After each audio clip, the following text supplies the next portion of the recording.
Well, congratulations on finishing the first 4 chapters. Remember, we did chapter 0, 1, 2, and 3.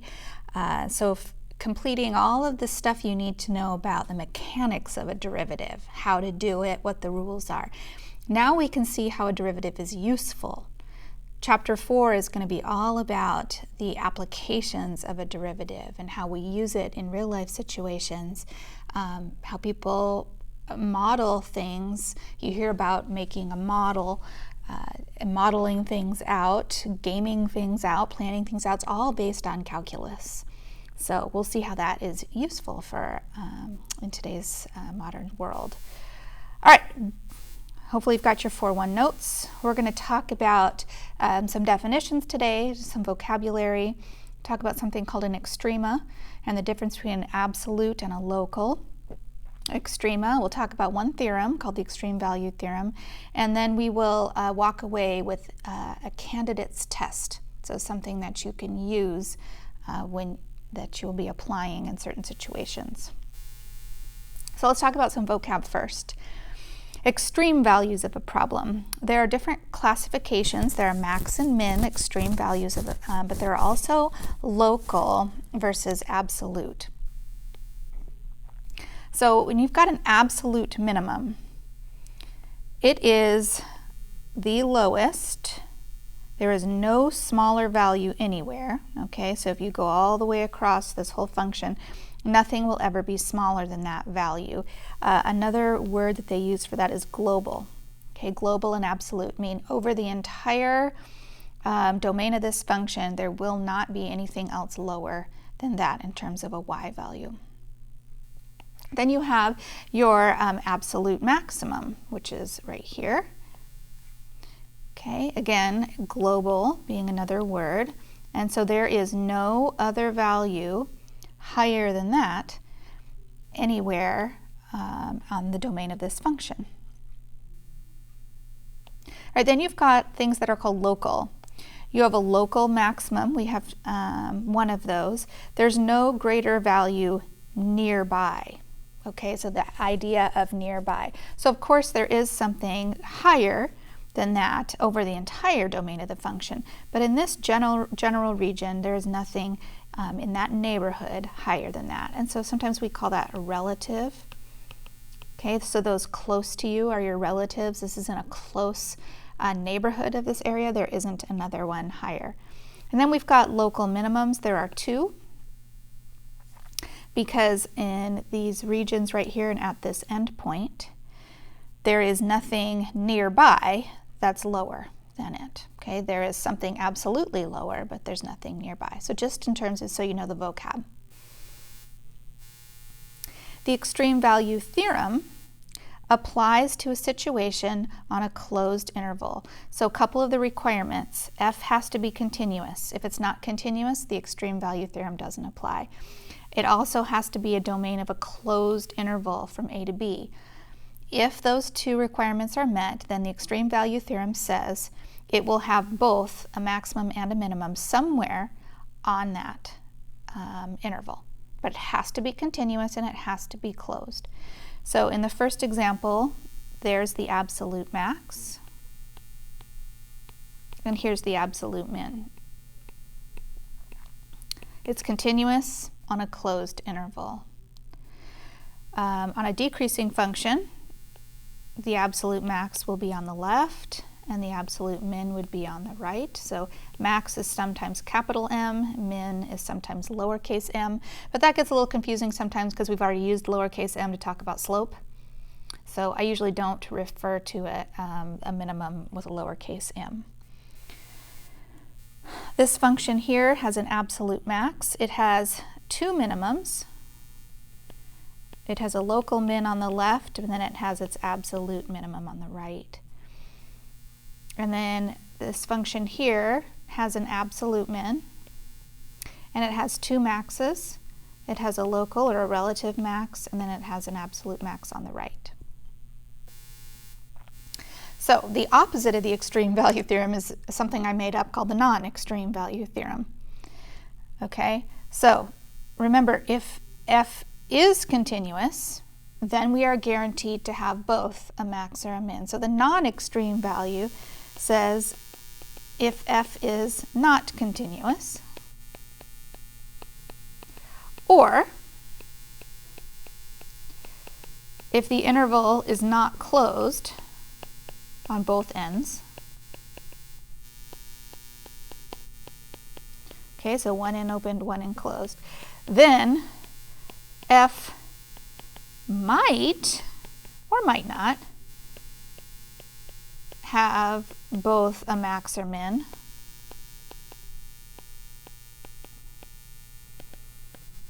But there's no guarantee.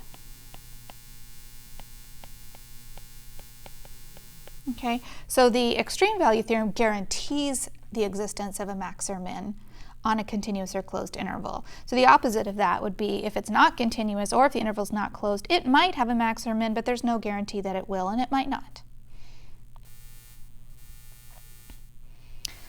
So you'll have some problems to look at just in terms of graphically. Can you find the absolute? Can you find the local? So let's look at example B. Okay, right here we would consider that a local. Point B, we consider that a local. Its absolute is on the left, and its absolute min is on the right. Okay, so for an example for that. I think those are pretty self-explanatory that you could decide, all right, what is can you find your absolute maxes and mins, or global would be the other substitutionary word. Okay, next vocab word. We've talked about an extreme value. Now we need to talk about a critical point. A critical point is an x value somewhere within the domain of a function at which either two things must happen. F prime is equal to 0, or f prime does not exist. Okay, so those two things. Either f prime is equal to 0, so we set the derivative equal to 0 over 1, or f prime does not exist. In that case, we set the derivative equal to 1 over 0. So we're catching horizontal tangents in the first place where we're setting the derivative equal to 0. We're catching vertical tangents, and we're catching maybe some cusps and some corners here. Those are all considered critical points. Okay, the x values of where those happen are considered a critical point. So your extreme y values come from two different types of candidates. Number one, it's the end point of a closed interval. The max or the min might be there. Or it's at your critical points. So it's your places of horizontal tangent, vertical tangent, corners or cusps.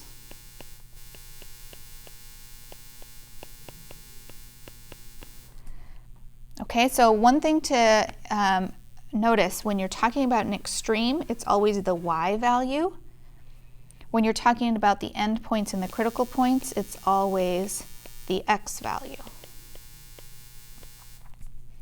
So the extreme value theorem guarantees, if it is continuous and closed, that you will find a max or a min at one of two places. You'll find it either at the endpoints or you will find it at the critical points. Those are the two candidates for where you will find extreme values of any function. So that leads us to the candidate test. The absolute extrema of a function on a closed interval can be determined by evaluating the function at the x value of each critical point.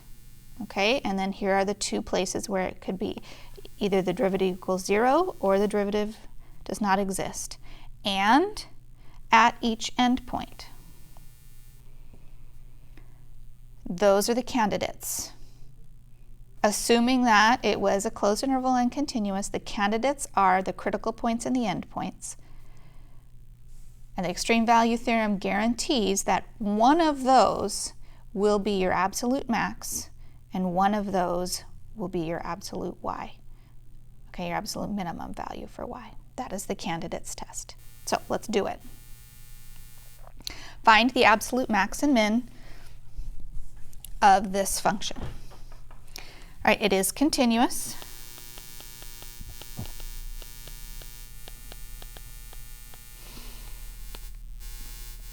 It's a partially closed interval. Okay, we've got it's closed at 0, but it's open at 6. So the extreme value theorem doesn't apply here to guarantee. Now, we might be able to find a max or a min, but we're not guaranteed to find a max or a min. Our candidates are the endpoints and the critical points. So let's have endpoints first. We only have one endpoint, that's f of 0. Okay, so 0 is the x value, the y value will be 100. That is your first candidate. I don't have to check f of 6 because it's not a closed endpoint. Our second candidate are going to come from the critical points. And we want to take our f prime and we want to set it equal to 0 and undefined. So we've got 3x squared minus 75 set equal to 0. That means we have 3, and then the difference of squares, x plus 5, x minus 5 set equal to 0, which will give me x is plus or minus 5. So my x value is 5. Not negative 5, because negative 5 is not in the domain of this problem. It's not in the interval. So I will check the x value of 5, and I will check its y value. Okay, that'll be 5 cubed minus 75 times 5 plus 100. That gives me negative 150. I also need to think about my derivative being set equal to undefined, but that doesn't produce any additional x values for me. So I now have my absolute min and my absolute max. My absolute min is at f of 5, which is negative 150. The absolute max is at f of 0, which will be 100. All right, not too bad. All right, let's try this one. Find the absolute max and min of this function on the interval. All right, so this function, 3x to the 2/3, it is continuous, and it is fully closed as an interval. So then I'm going to check both of my endpoints. So I'll check f of negative 1 and I will check f of 2. So negative 1 is 3 times negative 1 to the 2/3. That'll be 3. And then 3 times 2 to the 2/3. That'll be 3 times the cube root of 4. All right, so which one's higher? Hopefully you know that 3 times the cube root of 4 is higher than 3. Then we want to check our critical points. So now we're going to find f prime. F prime is 2/3 times 3x to the negative 1/3. If I clean that up, that'll be 2 over the cube root of x. When I set that equal to 0 over 1, it doesn't produce any x values. But when I set 2 over the cube root of x equal to 1 over 0, that will give me the fact that the x value will be 0, and it is in the interval. So now I want to check what f of 0 is, check the y value. So if the x value is 0, the y value is also 0. So I've got 3 candidates, candidate 1, candidate 2, candidate 3. Of these 3 candidates, I'm guaranteed to have a max or a min. So my absolute min is going to be at f of 0, and it will have a y value of 0. My absolute max is going to be at f of 2, which will be 3 times the cube root of 4.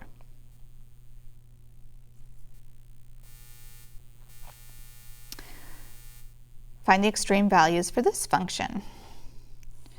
Now we're going to have to come up with our own closed interval here, or our own interval, our own domain. We know that this denominator and this square root can't be, the denominator can't be 0 and the square root can't be negative. So that limits my domain to -3 to +3. And this is a fully open interval. Okay, fully open interval. It is continuous, but it's fully open.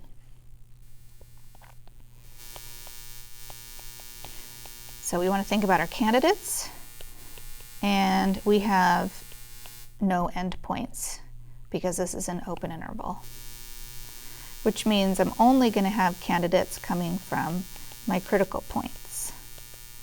And so I want to find f prime. Now before I find f prime, I like to rewrite my equation. So my f of x would be written as 9 minus x squared to the -1/2. That's the original function. So then my derivative is easier for me to do. So -1/2 times 9 minus x squared to the -3/2 times the chain rule of -2x. So we want to simplify that.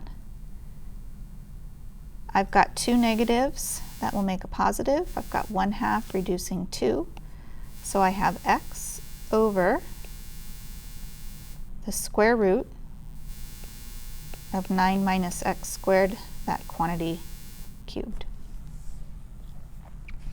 And I will set this equal to 0 over 1, cross multiply, and that gives me the critical value of 0. I also want to set my f prime of x equal to 1 over 0. And when I do that and cross multiply, I get plus or minus 3. But plus and minus 3 is not part of my original domain. So I only end up with 1 candidate. I don't have any other candidates. I didn't have any endpoints. I don't have any places where I can use vertical tangents. And so all I have is the single candidate.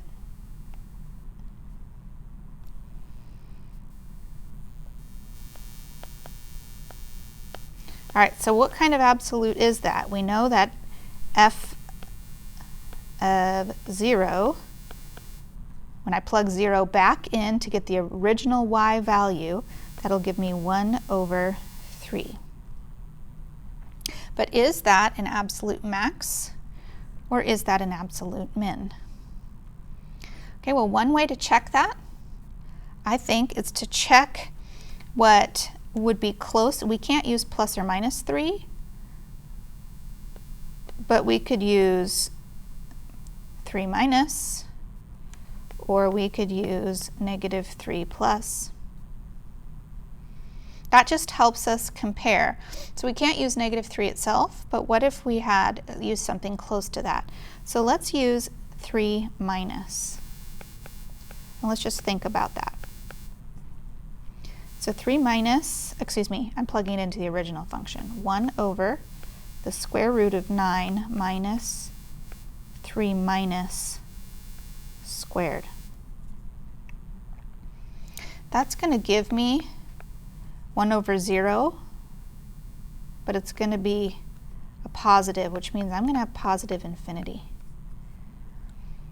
The reason I don't have an absolute max is because I have asymptotes here that go all the way up to infinity. There's no way to find the maximum because it just keeps going higher and higher and higher and higher.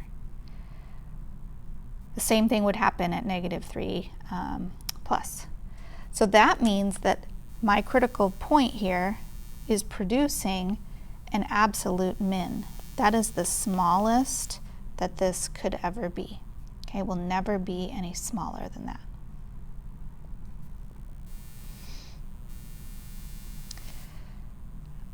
Okay, and let's find for this last one the absolute max and mins of this. Okay, so again we have a domain issue. Our square roots can't be negative, so our x values are going to have to be limited to -4 and 4. And this time I can use the closed interval because it's fine to have 4 under that square root. I can take the square root of 0. I just can't take the square root of a negative number. So now I can check my endpoints. So f of -4. When I plug in -4, I'll get 0. And when I plug in +4, I will also get 0. So those are both tied in terms of their y values. For the critical points, I'll want to find f prime, and I'll need the product rule to do that. So that'll be the square root of 16 minus x squared times 1 plus x times 1/2 16 minus x squared now to the -1/2, and then -2x as my chain rule. So I will need to clean this up. So 16 minus x squared minus, all right, the 2 and the 1/2.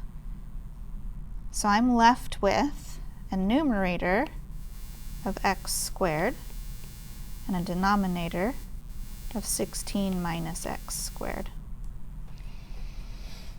And you'll want to get a common denominator for this. So I'm going to multiply 16 minus x squared in both the numerator and denominator. So that will give me 16 minus x squared minus the other x squared, and together they're all over the denominator. So I've got 16 minus 2x squared over the common denominator, 16 minus x squared. Now I'm going to set both those denominators equal to 0 and infinity at 1 over 0. So 16 minus 2x squared over square root of 16 minus x squared, I'll set that equal to 0 over 1. I'll also set this equal to 1 over 0. And we'll do some cross multiplying. Okay, a little cross multiply action here.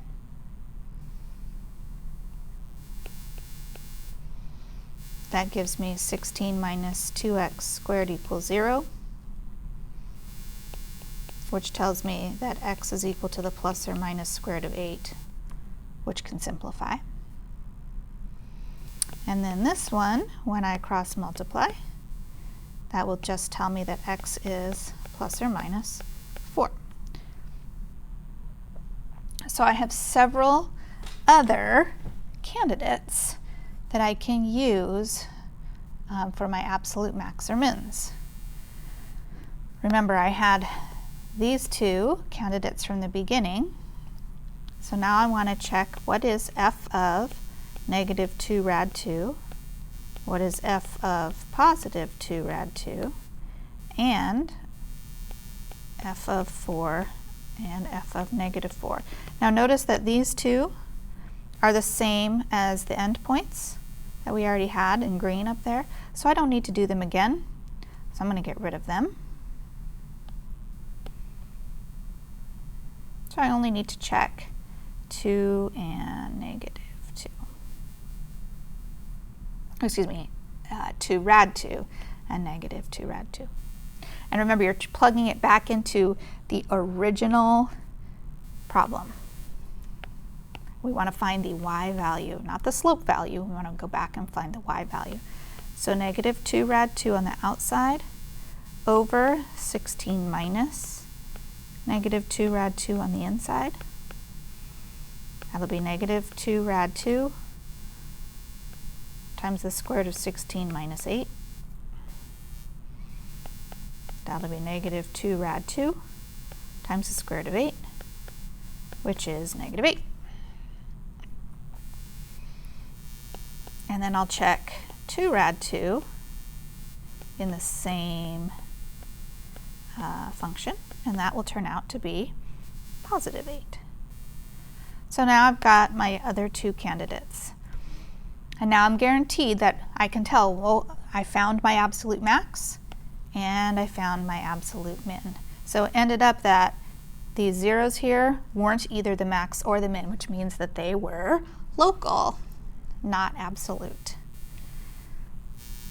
So my absolute min is at f of -2 rad 2, and it's -8. And my absolute max is at f of +2 rad 2, and that is +8. So now you've been introduced to extrema, both global and local. You've been introduced to the vocabulary of candidates, and now you know how to use the candidates test to find the absolute extreme values of any function on its defined domain. All right, so good luck with that, and we'll meet together on Thursday.